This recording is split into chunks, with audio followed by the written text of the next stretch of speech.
सिर्फ ड्रोन ही नहीं, रूस यूक्रेन जंग में कई दूसरे डेंजरस हथियार इस्तेमाल हो चुके हैं। इस जंग में रूस और अमेरिकी हथियारों का शक्ति परीक्षण हो रहा है।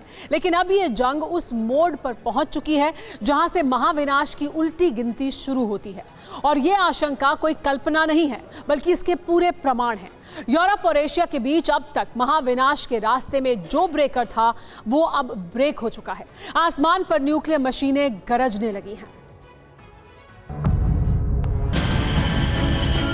आसमान पर मंडराते महाप्रलय के बादल सदी के सबसे बड़े विध्वंस के लिए जमीन तलाश रहे हैं। तो सच होता दिखा रही यूक्रेन रूस युद्ध की यही प्रलंकारी सच्चाई है।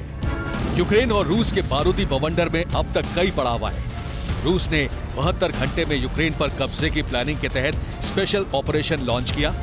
मिसाइल्स दागकर यूक्रेन के कई शहरों को खंडहर बनाया।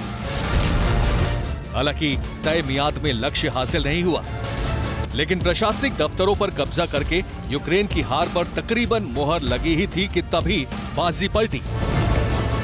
अमेरिका, नेटो देश और यूरोपियन मित्रों से यूक्रेन को पावर सप्लाई हुई और रूस में हाहाकार मच गया।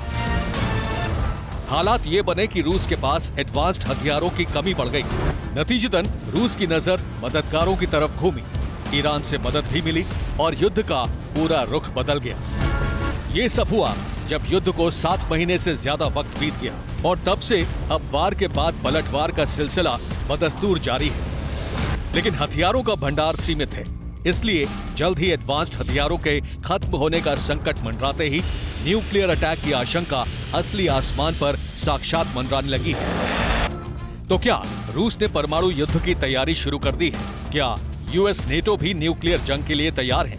और क्या यूक्रेन रूस जंग में अब एटमी विकल्प ही बाकी है?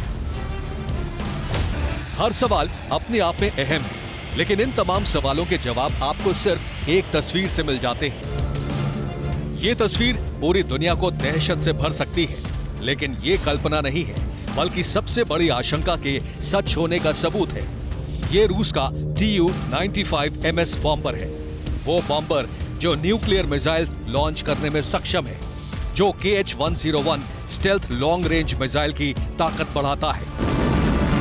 यही वो बॉम्बर भी है जिसके nuclear capable air launch system से सुपर पावर अमेरिका भी थर्राता है। और यही बॉम्बर रूस के जुकोवस्की शहर के ऊपर मंडराता हुआ देखा जाता है। हालातों की गंभीरता को जो भी समझ रहा है, वो भविष्य की कल्पना कर सकता है। लेकिन सवाल ये है कि आखिर ईरान से जुल्फिकार और फतेह मिसाइल के अलावा आत्मघाती ड्रोन हासिल करके फिर से जंगी पासा पलटने वाले रूस को न्यूक्लियर बॉम्बर दिखाने की जरूरत पड़ी क्यों?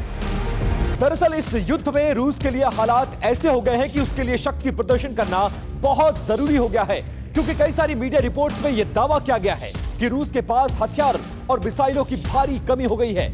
ऐसे में यूक्रेन और यूरोपीय देशों पर दबाव बनाने के लिए रूस का शक्ति प्रदर्शन करना बहुत जरूरी है।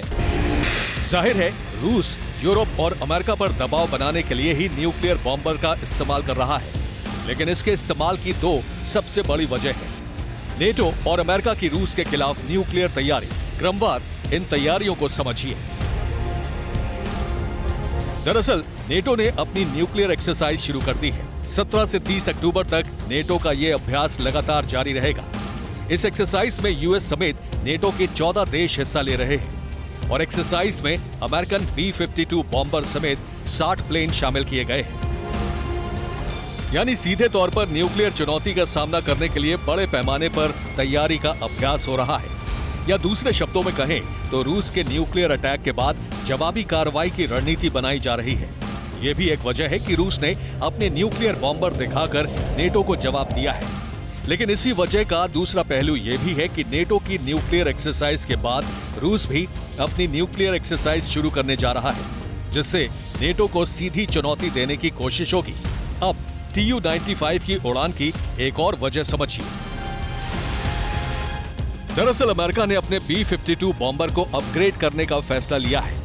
B-52 में अपग्रेडेशन के लिए अमेरिका करीब $11.8 बिलियन खर्च करेगा। इस ताकतवर बॉम्बर को स्ट्रैटेजिक बॉम्बर जैसी सुविधा से भी लैस किया जाएगा। मतलब अमेरिका अपने हाहाकारी बॉम्बर्स के 60 साल पुराने बेड़े को अपग्रेड करने जा रहा है, ताकि इन बॉम्बर्स में उन टेक्नोलॉजी का इस्तेमाल किया जा सके जो रूस के Tu-95 और उससे आधुनिक बॉम्बर से मुकाबला कर सके। अब सवाल यह है कि क्या अमेरिका के B-52 न्यूक्लियर बॉम्बर्स की क्षमता रूस के मुकाबले बेहद कम है? क्या अमेरिकी बॉम्बर्स रूस के बॉम्बर्स का मुकाबला कर पाने में सक्षम नहीं हैं? अगर ऐसा है और न्यूक्लियर वॉर छिड़ती है तो फिर अमेरिका और नाटो देश रूस का मुकाबला कैसे करेंगे? दरअसल रूस और अमेरिका दोनों ही देशों के पास कई बॉम्बर्स हैं जो न सिर्फ बम गिराते हैं बल्कि मिसाइल लॉन्च करने में सक्षम हैं। लेकिन B-52 और Tu-95 को दुनिया के सबसे ज्यादा खतरनाक बॉम्बर्स माना जाता है, इसलिए बिना क्षमता की तुलना किए दोनों के मुकाबले का आकलन नहीं हो सकता। इसलिए एक तुलना समझिए।